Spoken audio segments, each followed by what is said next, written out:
अर्थात सब कुछ परमात्मा का है, ये भाव मन में उठे। वाणी सतगुरु की गति हृदय धारे और सकल बकवाद निवारे। गुरु के सन्मुख वचन ना कहिए, सो शिष्य रहनी गहनी सुख लहें। सतगुरु की गति हृदय धारे, यानी अपने हृदय में, अपनी आत्मा में सतगुरु की गति को धारण करना है। सतगुरु की गति क्या है? सतगुरु का वचन, सतगुरु के सत्संग, सतगुरु की शिक्षा। कहते हैं उसी को केवल अपने दिलो दिमाग में धारण करना चाहिए, अपने हृदय में धारण करना चाहिए। और सकल बकवाद निवारे, और जितनी भी बकवाद है, मनमाना आचरण है, दुनियादारी है, कहते हैं उसको छोड़ देना चाहिए। लेकिन 2014 बरवाला कांड के बाद से सतगुरु के कलयुगी परिवार ने, इन कोऑर्डिनेटरों ने, गुरुदेव के बेटा बेटी ने, उनके रिश्तेदारों ने सारी बकवादों को अपने हृदय में धारण कर लिया और गुरुजी की शिक्षाओं को साइड में कर दिया। अब बार बार दास आपको नाम गिनाता है, आप भी बोर हो जाते हैं। जैसे गुरुजी के ज्ञान के विरुद्ध आचरण इन्होंने क्या किया? सबसे पहले तो इन्होंने जगह जगह आश्रम खोलने शुरू कर दिए। अरे वर्तमान समय जो भक्तों की परीक्षा का समय है, जिसमें भक्तों को अपनी प्रत्येक श्वास का सदुपयोग करना है, जिसमें भक्तों ने मर्यादा निभाकर भक्ति करनी थी, ऐसे समय में उन आश्रमों में भक्तों को मजदूर बना दिया गया, बेचारों को लेबर का काम दे दिया गया है, और उनके पैसे को उन पत्थरों में बर्बाद करवा दिया गया। अरे घर बैठ के भक्ति करो ना, दिक्कत क्या है? घर आश्रम में तो है भगत का, क्यों भटकना? गुरुजी ने जो देना था वो दे दिया, नाम ज्ञान नियम मर्यादा सब दे दी, धंधा आपने करना है तो घर बैठ के भक्ति करो। आपको ये मंदिर खोलने की आवश्यकता क्या है? ये आश्रम खोलने की आवश्यकता क्या? ये काल प्रेरणा। भाई परीक्षा का समय चल रहा, गुरु कुछ नहीं कहेगा, गुरु तो देखेगा कि किसने मेरे ज्ञान को समझा और कौन क्या करेगा, बाद में वैसा ही गुरु उसको परिणाम देगा। तो सबसे पहले तो भक्तों का इन्होंने ये आश्रम खोल खोलकर समय और पैसा दोनों बर्बाद करवाया। उसके बाद उन्हीं भक्तों के दान का दुरुपयोग करते हुए, भक्तों के कर्म फोड़ते हुए धनाना गांव में गांव वालों के लिए बैडमिंटन का स्टेडियम बना दिया 50 लाख रुपए से।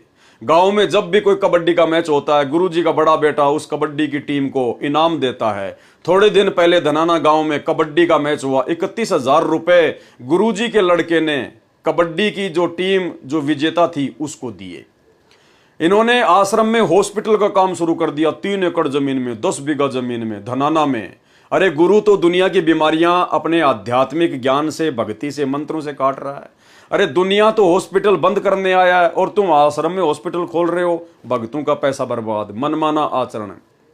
2018 में हरियाणा के जाट आरक्षण में इन्होंने जाटों को समर्थन दिया, अपनी बिरादरी का समझकर समर्थन दिया, गुरुजी के ज्ञान की और मर्यादाओं की धज्जियां उड़ाते हुए समर्थन दिया। छोटा सा वीडियो मुश्किल से 30 सेकंड का, जिसमें जाट आरक्षण संघर्ष समिति का अध्यक्ष यशपाल मलिक खुद कह रहा है कि आज हमें बाबा रामपाल जी ने 11 लाख रुपए चंदे के रूप में दिए, क्योंकि हम खुद आर्य समाजी हैं। संत रामपाल जी ने जो आपको समर्थन दिया, इस बारे में आपकी क्या राय है? हमारा संत रामपाल जी को और उसकी संगत को बहुत बहुत धन्यवाद। और उन्होंने हमें आज 11 लाख रुपए चंदा देकर भी आंदोलन में भी मदद की। और मैं तो ये कहना चाहूँगा कि संत रामपाल जी के ऊपर भी जो जुल्म हुए, और उस जुल्म को जब वे उनके दर्शन करने उनके शरणार्थी जाते हैं तो उस पर भी तमाम अत्याचार किए जाते हैं, लाठियाँ बरसाई जाती है। सरकार उनको तंग कर रही, और जो आर्य समाज के और उनके बीच में डिस्प्यूट है उसको भी दूर कराने की कोशिश करेंगे, क्योंकि हम खुद आर्य समाजी हैं। हम खुद आर्य समाजी होने के नाते ये चाहते हैं कि समाज में जो भेदभाव हुआ वो सब दूर हो और सब मिलकर एक जैसे एक जो सरकार है जो अन्याय करती है उसके खिलाफ सब मिलकर खड़े हो। तो अगर किसी आर्य समाजी भाई को इस वजह से कोई ठेस पहुंचती है तो हम उससे भी बात करने के लिए तैयार हैं। अपने गिले शकवे दूर करो, आगे बढ़ो। वो भी जाट हैं, हम भी जाट हैं। ये एक बड़ी 36 बिरादरी की मुहिम है जिसमें उन्होंने साथ दिया, इसके लिए हम धन्यवाद देते हैं। और हम डेरा सच्चा सौदा से भी निवेदन करते हैं, जिसने ये सरकार बनवाई अपने दम पे, अगर वो इसी तरह की अत्याचारी अन्यायी सरकार बनाई है तो उसके अनुयायियों को भी ये सोचना चाहिए और उनको सरकार से बात करनी चाहिए कि इस तरह के अत्याचार और अन्याय करने वाली सरकार का भविष्य में साथ न दे और वो भी आंदोलन को समर्थन करें। रामपाल जी महाराज के साथ या आपके साथ समझौता हुआ है? रामपाल जी के अनुयायी वहाँ पे आपका समर्थन करेंगे क्या? कहाँ पे? दिल्ली में जो आप 2 तारीख का ऐलान किया आपने। 2 तारीख का वो चाहेंगे तो समर्थन कर सकते हैं, उनसे वार्ता की जाएगी। राजस्थान का एक गैंगस्टर आनंदपाल सिंह, जो कि पुलिस एनकाउंटर में मारा जा चुका था, एपी सिंह वकील के कहने पर, क्योंकि एपी सिंह वकील उस गैंगस्टर का भी वकील था और इधर संत रामपाल जी का भी वकील था, उस वकील ने दोनों की सेटिंग करवा दी, राजपूत करणी सेना की और सतलोक आश्रम मैनेजमेंट हरियाणा की।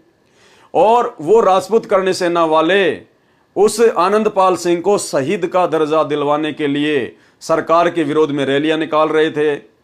तो सतलोक आश्रम मैनेजमेंट हरियाणा ने उसकी रैलियों में भगत समाज को बैठा दिया राजस्थान के अजमेर में, और 5 लाख रुपए चंदे के रूप में उनको पात्रों को, राजपूत करणी सेना वालों को, शराब और मांस जिनका मुख्य भोजन है, उनको भक्तों के दान का 5 लाख रुपया सरेआम स्टेज पर राजस्थान में जो आश्रम खुला हुआ है सोजतपाली में, जिसमें देख रेख का काम करता है एलडी लक्ष्मण दास, छोटा सा 4.5 फुट का आदमी। देख लीजिएगा वीडियो।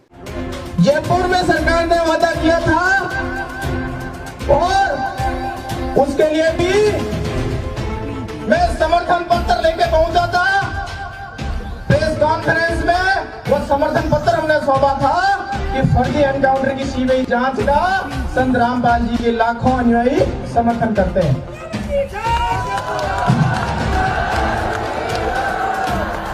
भारत माता की, भारत माता की, मां पद्मावती की, मां पद्मावती की, सत्यमेव इंकलाब। हमारे संत रामपाल जी के लाखों अनुयायियों द्वारा एक सहयोग की राशि दादा सुखदेव सिंह जी को भेंट कर रहे हैं। 5 लाख का सहयोग दादा सुखदेव जी को भेंट कर रहे हैं। मैं बता देता हूँ, संत श्री रामपाल जी को सीबीआई की जांच, वो भी हमारे लिए आनंदपाल जी जैसे ही न्याय की लड़ाई है। आप लोगों ने ये जो 5 लाख रुपए, ये जो भामाशाह के रूप में, ये राणा प्रताप के रूप में जो लड़ाई लड़ने वाला घास की रोटी खा के सुखदेव सिंह जो लड़ाई लड़ रहा है, और जो 5 लाख रुपए का जो आशीर्वाद जो अपने भामाशाह के रूप में देते हैं, उसका आपको नमन करते हैं हम। तो भाई और बहनों, इस आदमी ने 5 लाख रुपए भक्तों के दान का उनको पात्रों को दे दिया, तो भक्तों के कर्म फूटे यहां पर। इसके अलावा और ना जाने कितने कुकर्म इनके गिनाने लगेंगे, तो आज का वीडियो तो उसी में पूरा हो जाएगा। कहने का मतलब है, इन लोगों ने परमात्मा की वाणियों के विरुद्ध ही सारे कुकर्म किए हैं। सतगुरु की गति हृदय धारे, परमात्मा तो कह रहे हैं कि अपने सतगुरु की गति यानी सतगुरु की शिक्षा को ही अपने हृदय में धारण करना चाहिए सच्चे भगत ने। अगर मोक्ष चाहिए तो और सकल बकवाद निवारे, और सारी बकवादें उनको छोड़ देना चाहिए। लेकिन इन्होंने सारी बकवाद अपना ली और गुरुजी की शिक्षाओं को ठोकर मार दी। गुरु के सन्मुख वचन ना कहें, सो से रहनी गहनी सुखलय हैं। सरलार्थ, जो ज्ञान सतगुरु जी बताएं उसी के अनुसार भक्ति की साधना करनी चाहिए, तथा अन्य जो व्यर्थ की भक्ति साधना तथा ज्ञान व नाचना गाना, मांस मदिरा सेवन, तमाकू सेवन, चोरी जारी, दुराचार करना आदि छोड़ देना चाहिए। लेकिन इन्होंने नहीं छोड़ा। कैसे नहीं छोड़ा? पहली बात तो भाई और बहनों, सतलोक आश्रम मैनेजमेंट हरियाणा के जो मुख्य व्यक्ति हैं, ज्यादातर व्यक्ति सारे उल्टे कर्म करते हैं, सारे कुकर्म करते हैं वो। इसके अलावा काल ने आप लोगों को मांस भी खिलाया, आप लोगों को शराब भी पिलाई, और आप लोगों से ये दुराचार जैसे उल्टे काम भी करवाए 2014 के बाद। जी हां, सतलोक आश्रम मैनेजमेंट हरियाणा से जुड़ी हुई 90% संगत को 2014 के बाद में काल ने अपनी गोद में बैठाकर उनको शराब भी पिलाई है। यानी शराब पीने का जो दोष एक व्यक्ति को लगता है वो लगेगा, तमाकू खाने का, मांस खाने का जो दोष लगता है वो 90% संगत को लग चुका है। कैसे? ये काल है, 21 ब्रह्मांड का स्वामी है, छोटी मोटी चीज नहीं है। परमात्मा के बाद में दूसरा परमात्मा यही है, जिसने ब्रह्मा विष्णु महेश को भी आज तक अपनी जानकारी नहीं होने दी। छोटी मोटी चीज नहीं है। और इसको तो पता था कि वर्तमान में परमात्मा धरती पर आएगा, क्योंकि इसने तो एग्रीमेंट किया था मालिक के साथ कि चौथे युग में जितने मर्जी ले जाना। तो आज चौथे युग में काल कोई चद्दर ओढ़ के थोड़ी सोएगा, वो तो पूरी प्लानिंग में है। अब वो क्या करेगा? आमने सामने की लड़ाई काल नहीं लड़ता, ये छलिया है, समक्ष प्रकट नहीं होता, पीठ पीछे वार करता है। साम दाम दंड भेद साम दाम दंड भेद और भी घटिया नीतियां जो होती हैं उनको अपनाता है। ये क्या करता है, कुप्रेरणा करता है अपने एजेंटों में, जिन एजेंटों पर संगत आंख बंद करके विश्वास कर चुकी होती है। ये सबसे पहले उन एजेंटों को अपना मोहरा बनाता है, उन भक्तों की मर्यादा तुड़वाता है, मर्यादा तुड़वाकर फिर उनके माध्यम से बाकी संगत को ये अपने जाल में फांसता है। इसको कहते हैं सूक्ष्म चाल। अब काल को पता था कि संत रामपाल जी से उपदेश लेने के बाद उनके भगत सीधे तौर पर ना तो मांस खाएंगे, ना शराब पिएंगे, ना तमाकू पिएंगे, तो कैसे उनको इस कुकर्म में बांधा जाए। तो उसने क्या किया, सतलोक आश्रम मैनेजमेंट हरियाणा के माध्यम से, जिस सतलोक आश्रम मैनेजमेंट हरियाणा को गुरुजी के कलयुगी परिवार को संगत ने अरबों खरबों में ज्योति पाठ और दान का 10वें अंश का पैसा दिया, उसी पैसे को सतलोक आश्रम मैनेजमेंट हरियाणा के माध्यम से काल ने राजपूत करणी सेना को चंदे के रूप में दिलवा दिया। अब राजपूत करणी सेना क्या है भाई, वो तो मांस भी खाएंगे, वो तो शराब भी पिएंगे, वो तो दुराचार भी करेंगे, वो तो तमाकू भी पिएंगे, वो तो राजनीतिक व्यक्ति हैं, वो कोई भगत नहीं है। तो पैसा किसका, संगत का। किसकी मर्यादा टूटी, संगत की। माध्यम कौन बना, गुरुजी का परिवार। कर्म किसके फूटे, दोनों के। और पैसे का दुरुपयोग किसने किया, राजपूत समाज के लोगों ने। तो ऐसे ये काल सूक्ष्म चाल चलता है, और ये सूक्ष्म चाल 2014 से निरंतर चल रहा है। ठीक इसी प्रकार आपने थोड़े समय पहले देखा वीडियो में 11 लाख रुपए इन्होंने जाट आरक्षण में दिए। अब भाई वो जाट आरक्षण वाले क्या करेंगे, हुक्का पीना तो उनका परमो धर्म है, तो आप लोगों को काल ने तमाकू भी पिला दी। तमाकू पिएंगे हरियाणा के जाट, क्योंकि पैसा आपका, और वो तमाकू का दोष लगेगा आप भक्तों को। अन्य जो व्यर्थ की भक्ति साधना तथा ज्ञान व नाचना गाना, मांस मदिरा सेवन, तमाकू सेवन, चोरी जारी, दुराचार करना आदि आदि छोड़ दें। गुरु जी से वाद विवाद नहीं करना चाहिए, वही शिष्य रहनी। जो वस्तु गुरु ने मना की है उसका परहेज करना, और गहनी गूढ़ ज्ञान तथा उस प्रकार सुख का आनंद प्राप्त करता है। लेकिन इन्होंने तो वो एक भी चीज नहीं छोड़ी जो गुरुजी ने मना कर रखी है। गुरुजी ने मना किया रे राजनीति नहीं करनी, इन्होंने सबसे पहले वो ही काम किया, काल ने वो ही करवाया। 2019 में कांग्रेस को वोट एंड सपोर्ट, 2024 में बीजेपी को वोट एंड सपोर्ट। गुरुजी ने मना किया रे हमारे को सांसारिक लोगों से ज्यादा मेल मिलाप नहीं रखना चाहिए, दुनिया से ती दोस्ती, पड़े भजन में भंग, एका एकी राम से या साधु के संग। गुरुजी कहते हैं दुनिया वालों से ज्यादा उठना बैठना संपर्क नहीं करना चाहिए, यारी दोस्ती नहीं करनी चाहिए, नहीं तो भजन में भंग पड़ेगा। सुनिए सत्संग।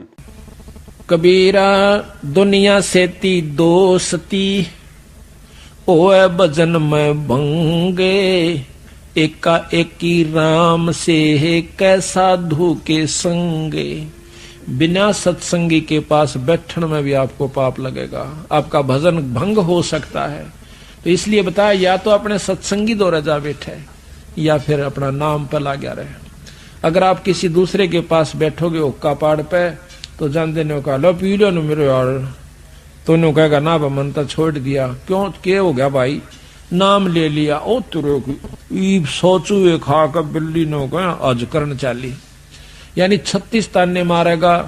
और फिर नो कहेगा भाई काल न तो रोटी भी छुटवाओगे तेरी, यो नारा सत्संग देखा। तो आपके मन में विक्षेप हो सकता है, 1 दिन में, 2 दिन में, 3 दिन में, तो जरूर अपना रंग वो चढ़ा कर मानेगा। तो इस करके उड़ा बैठे नहीं उस दौरे, अपना सत्साहिब कर उठ कर चलता बना। कोई प्रेमी दौरा बैठे, प्रेमी नहीं है तो अपनी कैसेट ला ले, कैसेट भी नहीं है तो अपना नाम सुमन लाग जा, खेत में चला जा, घूमे जा, भजन करें जा, अपना डोला पर कहंडे जा, वैसे बैठ कर कर ले जा, डे के में धूप में कोठड़े का गए अपनी चारपाई ना कर। तो कहते हैं कबीरा रसरी पाव में, केसो वै सुख चैन, यो श्वास नंगारा कूच का, तेरा बाज रहा दिन रहने। तो भाई और बहनों, सत्संग सुन के आपको समझ में आ गया होगा।